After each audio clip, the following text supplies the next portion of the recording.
La humillaron en vivo, frente a todo México, y ella se quedó con el nombre del que se burló guardado en la garganta durante 50 años.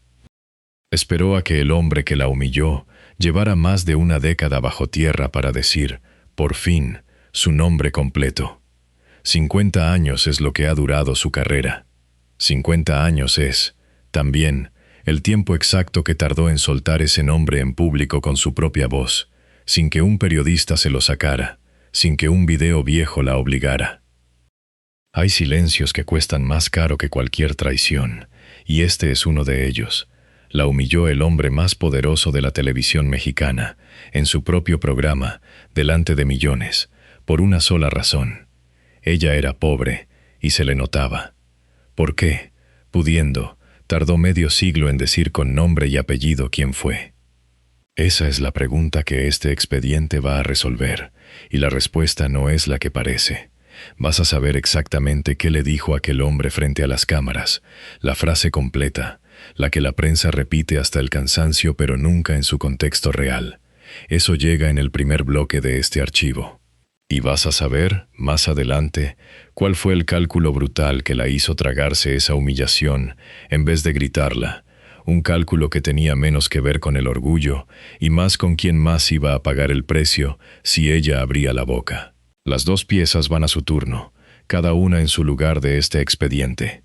Hay una palabra clave en este caso, y no es un apellido ni un insulto grueso, es una prenda de ropa, la más barata que tenía. Un hombre con el poder de terminar carreras enteras, solo necesitó señalarla con el dedo frente a las cámaras para hacerla pedazos, y cuando entiendas por qué eligió justo esa prenda para atacarla, la humillación entera se relee distinto. Ella subía a un escenario de Tijuana con 16 años, y un vestido que era el único que tenía. No cantaba todavía con esa voz rota y grave que después la haría inconfundible. Se la habían prohibido, porque en la disquera decían que una voz limpia duraba más. Cantaba domada, en bares de hotel, por propinas, mientras en su cabeza sonaba otra cosa completamente distinta. Faltaban años para que alguien la dejara sonar como realmente sonaba. Y faltaba menos de lo que ella creía para que un hombre con un micrófono en la mano la mirara de arriba a abajo, en cadena nacional, y decidiera que su ropa merecía una burla. Pieza 1 del expediente, la escena que hay que fijar antes de tocar cualquier otra prueba. Un estadio lleno, miles de personas cantando al mismo tiempo cada palabra de Simplemente Amigos, y en el centro, una mujer de vestido oscuro y voz rota que ya no necesita presentación. No hay entrevistador, no hay cámara indiscreta, solo ella, el micrófono y un público que la trata como si fuera suya. Las luces le pegan en la cara de una forma que no perdona ninguna arruga, y ella ni se inmuta. Canta con los ojos cerrados en los versos más duros, y los abre justo cuando el estribillo pide fuerza, como si supiera exactamente en qué segundo el público necesita verle la mirada. Esa imagen, la de la Ana Gabriel consagrada, dueña del escenario, capaz de vender más de 40 millones de discos a lo largo de su carrera, es el punto de llegada. Este expediente existe para reconstruir cómo se llegó hasta ahí, y sobre todo, qué quedó enterrado en el camino. Antes de esa imagen hubo otra, mucho menos fotografiada. Guamúchil, un pueblo del norte de Sinaloa, 10 de diciembre de 1955. Ahí nació María Guadalupe Araujo Young, la séptima de 10 hermanos, en una casa donde el dinero nunca sobraba. Su abuelo materno, Roberto Young, un inmigrante chino que se instaló en el norte de México, fue quien le enseñó a cantar. No hubo escuela de canto, ni maestro pagado, solo un abuelo y una niña de 6 años subida a una tarima improvisada, cantando para los que quisieran escuchar. A los 15 años, se mudó a Tijuana con la familia de su hermana Blanca, buscando lo que Guamúchil no daba.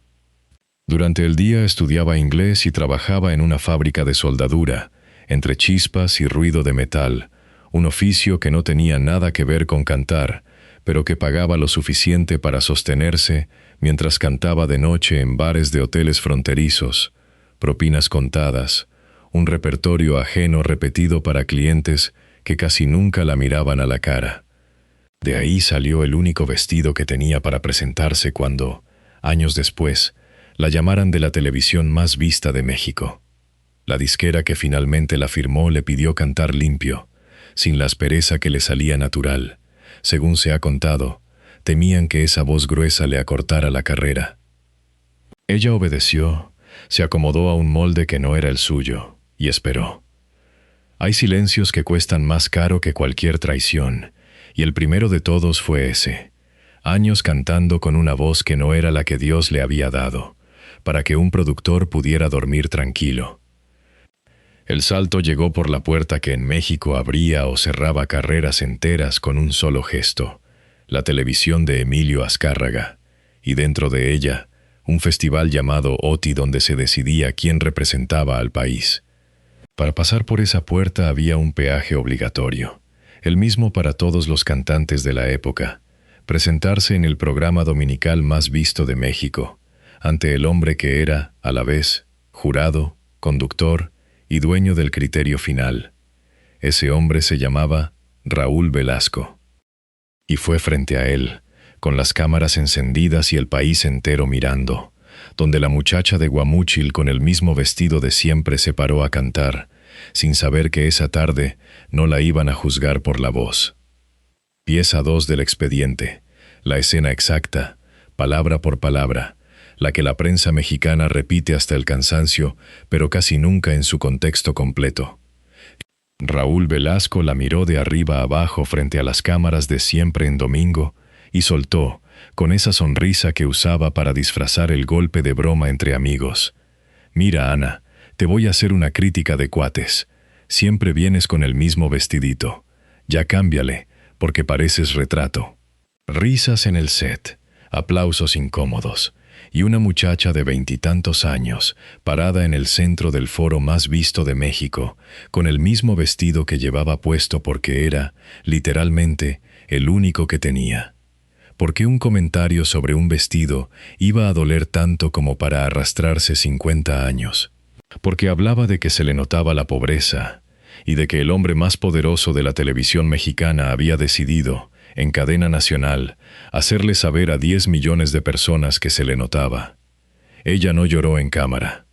Respondió, con una calma que sorprendió al propio Velasco, que la ropa era lo de menos para expresar lo que llevaba adentro, que su riqueza y su belleza estaban por dentro, y que si el público la aceptaba con ropa humilde, era porque lo más bello y lo más rico que traía consigo no se compraba en ninguna tienda.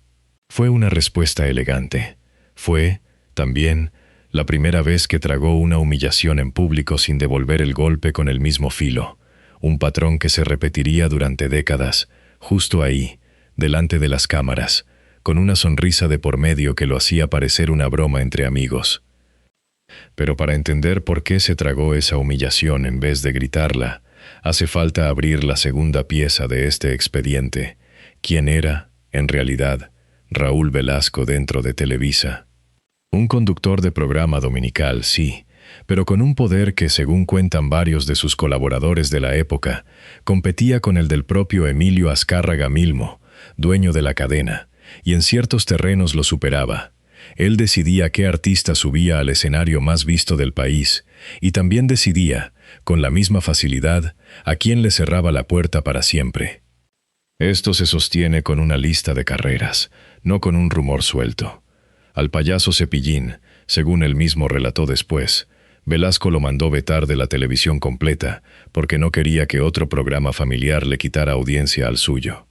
A la cantante Lucha Villa, según se ha contado, tras un reclamo por su paga, le exigió que no volviera a pisar Televisa, y ella tuvo que reconstruir su carrera en la competencia.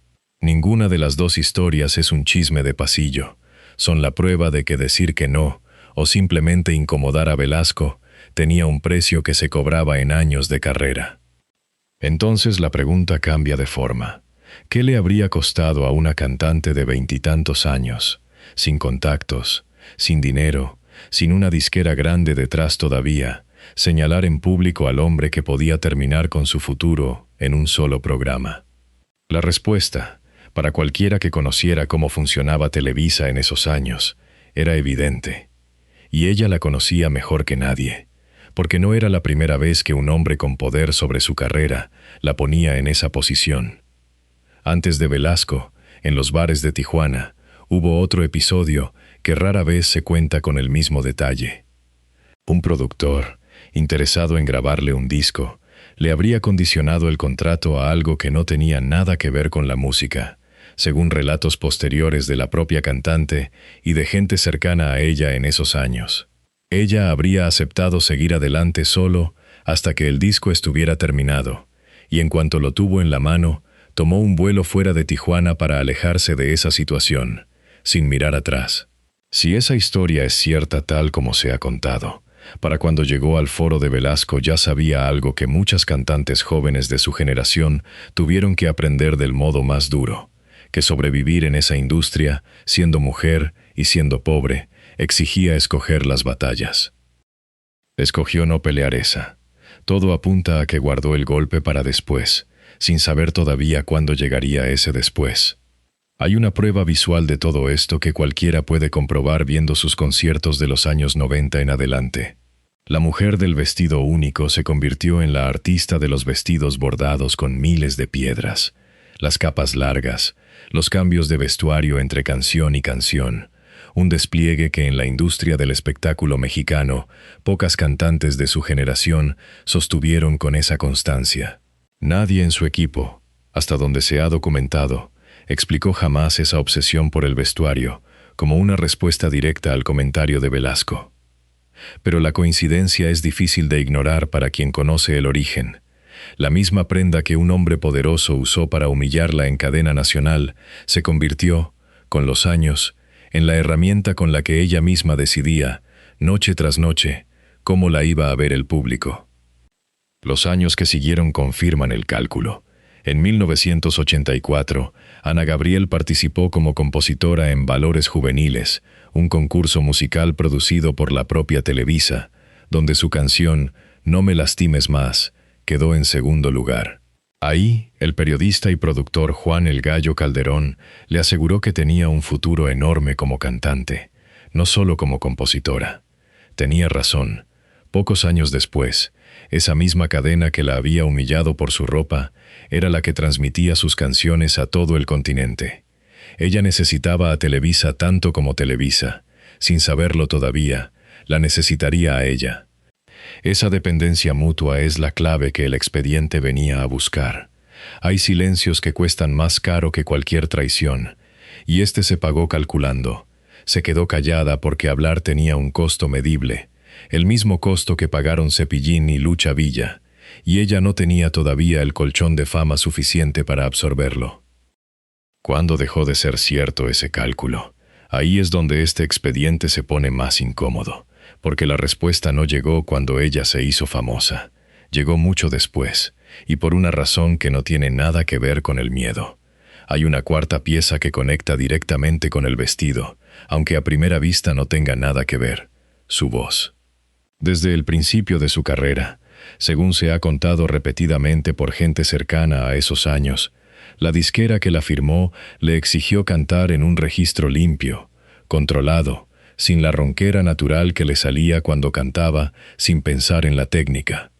El argumento era que esa aspereza le desgastaría las cuerdas vocales y le acortaría la carrera. Durante años grabó así, domesticada, con una voz que sonaba correcta pero que no era, del todo, la suya. Cada disco de esa etapa temprana es, en cierto sentido, otro vestido prestado, uno que un hombre con autoridad sobre su carrera decidió que le quedaba mejor que el propio. El quiebre llegó cuando, en una sesión de grabación, se cansó de contener esa aspereza y la dejó salir completa, tal como sonaba en su garganta y no como sonaba en el manual de la disquera. El desastre que le habían advertido nunca llegó.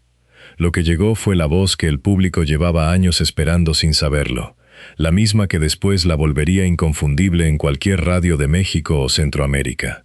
Ahí, mucho antes de que existiera el dinero o la fama para protegerla de un despido, parece haber tomado la misma decisión que tomaría después frente a Velasco y frente a públicos enteros, que años más tarde volverían a abuchearla en pleno escenario, dejar que la juzgaran, pero no dejar que la cambiaran.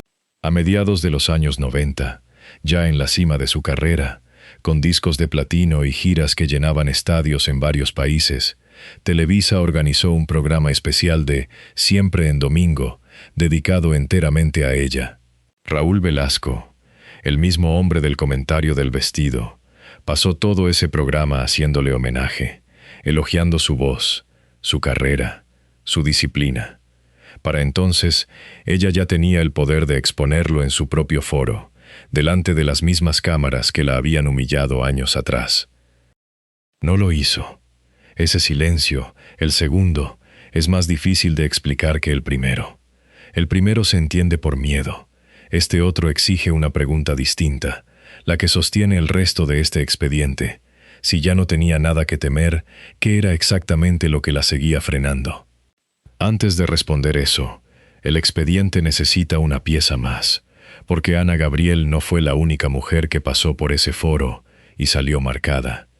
A Thalía, entonces apenas una adolescente, Velasco la llamó, según se ha reportado, corrientota, en cámara. A Gloria Trevi, según cuentan crónicas de la época, le hizo comentarios sobre su cuerpo que hoy sonarían a escándalo instantáneo. Cada una de esas mujeres, en su momento, sonrió, aguantó y siguió cantando, porque el mensaje no dicho, pero entendido por todas, era el mismo. En ese foro, el conductor humillaba y el artista agradecía la exposición. Contra ese telón de fondo, lo de Ana Gabriel encaja como una pieza más de una regla de la casa que conoció de primera mano y que decidió no romper públicamente ni cuando ya tenía el poder para hacerlo. Y ese patrón conecta directo con lo que ya sabemos del episodio del productor en Tijuana. Todo apunta a que la misma mujer que resolvió esa primera humillación con una salida silenciosa, tomando un vuelo en vez de armar un escándalo, volvió a elegir el silencio calculado frente a Velasco, y después frente a un país entero, cada vez que el desprecio le llegó en público. ¿Por qué una mujer capaz de plantarle cara a un productor y escaparse en un avión no le devolvió el golpe, con nombre y apellido, al hombre del vestido? Porque un productor de bar se puede esquivar tomando un vuelo. A un conductor con el peso de todo Televisa detrás se le sobrevivía, con paciencia, esperando el momento en que su opinión ya no pudiera tocarte la carrera. Ese momento, para Ana Gabriel, tardó más de una década en llegar. Y cuando llegó, no lo usó para señalar a Velasco.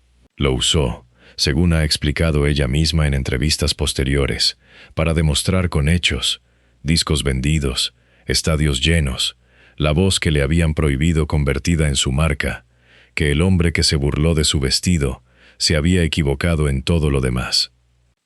Pieza 3 del expediente, la que demuestra que este patrón no se quedó enterrado en los años 80, sigue repitiéndose hoy, casi 50 años después, con la misma protagonista y con el mismo público mexicano mirando.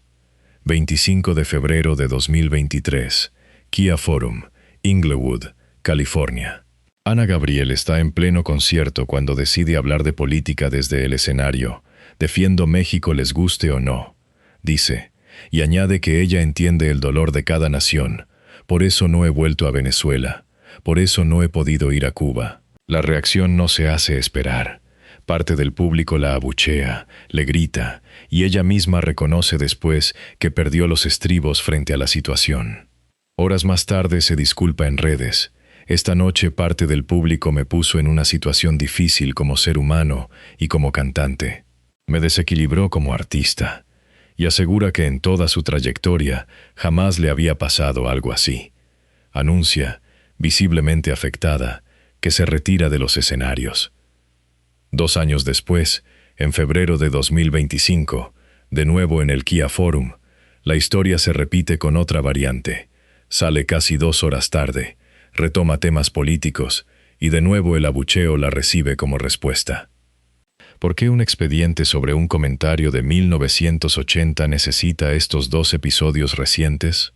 Porque muestran, con fechas verificables y no con memoria selectiva, que la reacción de Ana Gabriel ante el desprecio público nunca cambió de forma en 50 años.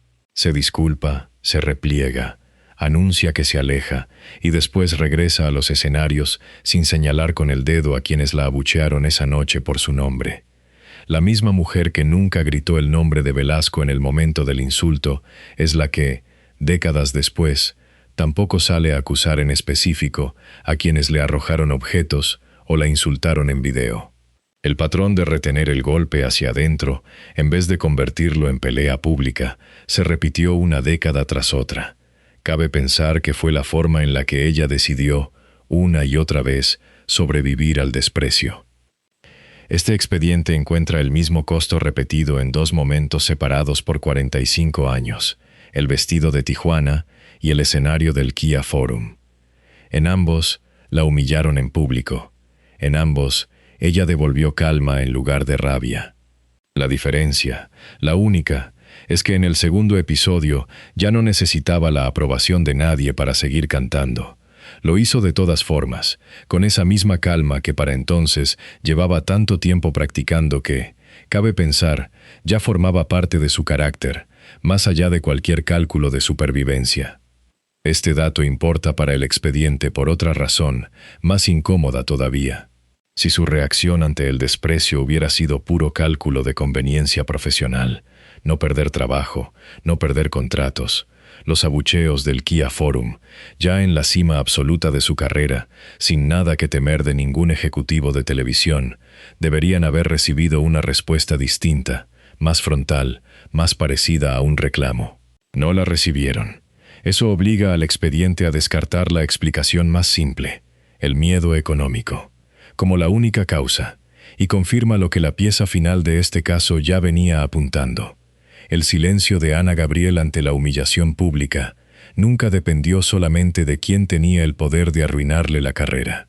Todo apunta a que dependió de una decisión personal, sostenida durante media vida, de no dejar que el desprecio ajeno decidiera cómo iba a reaccionar ella. Pieza final del expediente, la que reordena todo lo anterior. ¿Por qué? Incluso después de que Raúl Velasco muriera, el 26 de noviembre de 2006, por complicaciones de una hepatitis C que le habían diagnosticado años atrás, Ana Gabriel siguió sin usar su nombre como arma. Aquí está el dato que cambia la lectura completa de esta historia. Cuando por fin contó la anécdota del vestido con detalle, en entrevistas que circularon públicamente años después, Velasco ya no podía escucharla ni defenderse. La contó como quien cuenta una historia sobre un muerto, sin que nadie pudiera acusarla de estar buscando pelea con un hombre que ya no estaba para responder. Eso no encaja con la versión fácil de tenía miedo y cuando dejó de tener miedo, habló. Si el miedo hubiera sido la única razón, habría hablado en la cima de los 90, cuando Televisa le rendía homenaje y ella ya no dependía de esa cadena para nada. No lo hizo entonces, esperó otra década más, hasta que la muerte de Velasco volvió el asunto un capítulo cerrado de la historia de la televisión mexicana, algo que se podía contar sin abrir una herida que todavía sangrara para nadie. Ahí está la razón cruel que este expediente venía a buscar, y es más incómoda que un simple cálculo de conveniencia. La lectura más consistente es que lo que ese silencio de 50 años terminó protegiendo, más que la reputación de un conductor ya muerto, fue la versión de sí misma que ese comentario había estado a punto de destruir. Cada vez que alguien le preguntaba por la humillación del vestido, contarla con rabia significaba admitir, en público, cuánto le había dolido que la señalaran por ser pobre. Significaba reconocer que esa muchacha del vestido único seguía, en algún rincón, viva dentro de la mujer de los estadios llenos. Y esa muchacha era exactamente lo que ella había pasado 50 años de carrera tratando de superar con hechos, no con reclamos. Esa lectura se sostiene con algo más que una intuición. En las mismas entrevistas donde por fin puso el nombre completo de Velasco junto al recuerdo del vestido, Ana Gabriel nunca elevó el tono ni buscó la palabra humillación para describirlo. Usó crítica, comentario, incluso anécdota. Un periodista que quisiera sacarle indignación se topaba, una y otra vez, con la misma calma que ella mostró aquella tarde en el foro. Eso desconcierta si se espera un ajuste de cuentas. Cabe pensar que, más que vengar una injusticia, Lo que buscaba era cerrar, con sus propias palabras y en sus propios términos, un capítulo que durante décadas habían contado otros por ella, casi siempre citando el video, casi nunca preguntándole a ella qué había sentido. Y aquí aparece la segunda capa de esta pieza, la que le da su peso final al expediente completo. El mismo año en que la industria discográfica seguía dudando de su voz áspera, un compositor que sí creyó en ella sin condiciones fue Juan Gabriel, quien le regaló la canción Luna por la amistad y la admiración que se tenían. Su propio nombre artístico, Ana Gabriel, nació, según se ha contado, de esa admiración. Se lo sugirió su representante de entonces, Eddie Vladimir, precisamente porque ella hablaba de el Divo de Juárez, con una devoción que no escondía.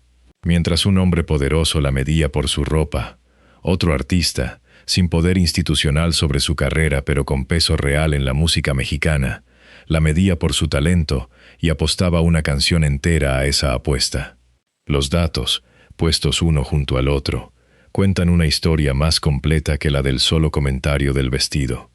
La industria que la humilló por pobre es la misma que, con el tiempo, terminó vendiéndole más de 40 millones de discos y colocando 20 de sus canciones en el top 10 de las listas de Billboard, 6 de ellas en el número 1. La bomba de este expediente, entonces, es una pregunta que se resuelve con una contradicción incómoda, más que un nombre escondido. ¿Por qué, pudiendo, nunca lo dijo con su propia voz mientras él vivía?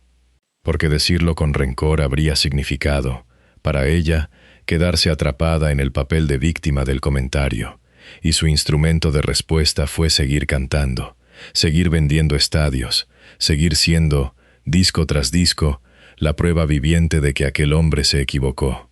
Hay un detalle final que le da a esta pieza su precisión de cierre, el tipo de dato que solo aparece cuando ya se juntaron todas las demás. En los años en que Ana Gabriel llenaba estadios en México, Sudamérica y Estados Unidos, con más de 30 discos publicados a lo largo de su carrera, Raúl Velasco seguía conduciendo su programa dominical, cada vez con menos audiencia, mientras la televisión mexicana empezaba a cambiar de formato y de gustos. Para cuando él murió, en 2006, siempre en domingo, ya llevaba varios años fuera del aire, cancelado, superado por un país que había dejado de sintonizarlo. Ana Gabriel, en cambio, seguía en gira. El comentario del vestido había sobrevivido en la memoria colectiva mucho más tiempo del que sobrevivió el programa donde se dijo, y cabe pensar que ella lo sabía perfectamente cuando decidió, por fin, contarlo con su propia voz. La historia ya había hundido sola a ese hombre. Lo que parece haber buscado, por una vez, fue quedarse con la última palabra sobre su propia infancia pobre y su propio vestido único. Hay todavía una capa más, la que rara vez se menciona junto al comentario del vestido, y que, sumada al resto, termina de explicar por qué esa humillación en particular caló tan hondo y durante tanto tiempo. Ana Gabriel es nieta, por el lado materno, de Roberto Young, un inmigrante chino que llegó al norte de México y ahí formó familia. Fue él, según ha contado ella misma, quien le enseñó a cantar desde niña, sin escuela ni maestro pagado. En la televisión mexicana de los años 70 y 80, una industria que empujaba un solo tipo de belleza y un solo tipo de origen como norma de buena presencia, una muchacha pobre, del norte, con ese linaje mixto y esa voz que sonaba distinta a todo lo demás, cargaba más de un motivo para que un conductor poderoso decidiera, frente a las cámaras, que ella era un blanco fácil. Detrás del comentario sobre el vestido asomaba, sin nombrarlo, todo lo que ese vestido representaba delante de una cámara que privilegiaba otra cosa. Ese es el giro final de este expediente. La cantante que 50 años atrás no tenía con qué comprarse otro vestido, terminó siendo dueña de algo que Raúl Velasco nunca tuvo después de esa tarde, algo que ningún abucheo, ninguna crítica de vestuario y ningún productor con malas intenciones pudo quitarle jamás. Terminó siendo dueña de cuándo, cómo y con qué palabras se contaba su propia historia. Hay silencios que cuestan más caro que cualquier traición, y este fue el más caro de todos. Cabe pensar que cayó, sobre todo, para no tener que mirar de frente, en cadena nacional, a la niña pobre de Guamúchil que un hombre poderoso había señalado con el dedo. Hablar del vestido con rencor habría sido, para ella, reconocer que el golpe le llegó tan hondo como en realidad le llegó, y su forma de ganarle a ese golpe fue la voz que le habían prohibido, convertida en la marca que la volvió imposible de ignorar. Por eso, cuando finalmente contó la historia, la contó sin veneno. La contó con la misma calma con la que respondió aquella tarde en el foro, 30 años atrás. La ropa no define lo que uno vale por dentro. Esa frase, que sonó a consuelo improvisado cuando la dijo por primera vez frente a las cámaras, terminó siendo la explicación completa de por qué nunca convirtió esa herida en un escándalo mediático contra un hombre ya sin voz para defenderse. Cabe pensar que ella entendió, antes que nadie, que exponerlo a él no la habría sanado a ella, y que sanarse a sí misma, con música y con tiempo, le importaba siempre más que ajustar cuentas con un fantasma. Cierre del expediente, con un dato que llegó después de todo lo anterior y que sin buscarlo, termina de explicar el patrón completo. En junio de 2024, en medio de la gira Un Deseo Más, con la que celebraba 50 años exactos de carrera, Ana Gabriel compartió en un directo de Instagram que estaba casada y que pronto saldría de luna de miel con su esposa, la psicóloga peruana Silvana Rojas, 30 años menor que ella, a quien según contó conoció por redes sociales y trató en persona por primera vez en un encuentro en la Ópera de París. Durante décadas, ante cada pregunta sobre su vida sentimental y los rumores sobre su orientación, ella había respondido con evasivas elegantes, que le gustaban las mujeres, empezando por mi madre, mi hija, mis hermanas, mis amigas, que no se le había visto con ninguna porque tenía muchas y les debía lealtad a todas. Nunca una negación tajante, nunca tampoco una confirmación clara. Y de pronto, cuando ella decidió que era el momento, lo dijo con su propia voz, sin que ningún periodista se lo arrancara, ni ninguna disquera tuviera ya nada que opinar al respecto. Es el mismo mecanismo del vestido, medio siglo después. No negó nunca lo que otros insinuaban sobre ella, no lo confirmó tampoco durante años, y cuando finalmente habló, lo hizo en sus términos, en su plataforma, en el momento que ella eligió y no el que exigía la prensa. Hay silencios que cuestan más caro que cualquier traición, pero también hay silencios que una mujer se gana el derecho a romper solo cuando ella decide que ya no tiene nada que demostrarle a nadie. Ese cuando ella decide también explica algo que suele confundir a quien sigue su carrera de lejos.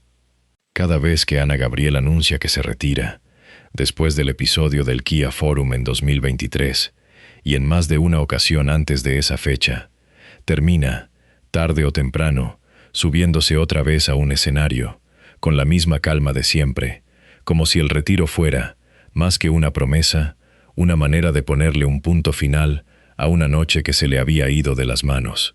El público la acusa a veces de inconsistente. El expediente, con todo lo reunido hasta aquí, ofrece una lectura distinta.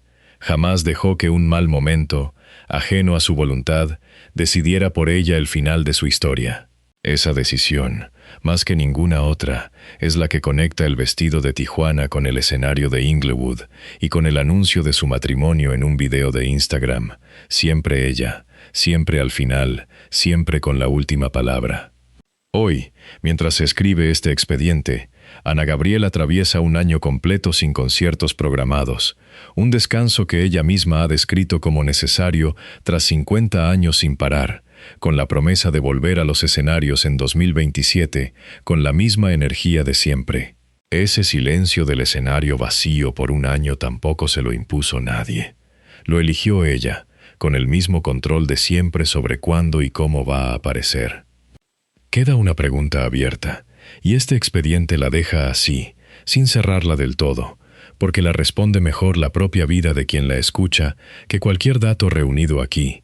¿Cuántas veces se guarda un silencio pensando que es al que hizo daño a quien se protege, cuando en realidad es a uno mismo, por miedo a que el mundo entero vea lo hondo que llegó a doler.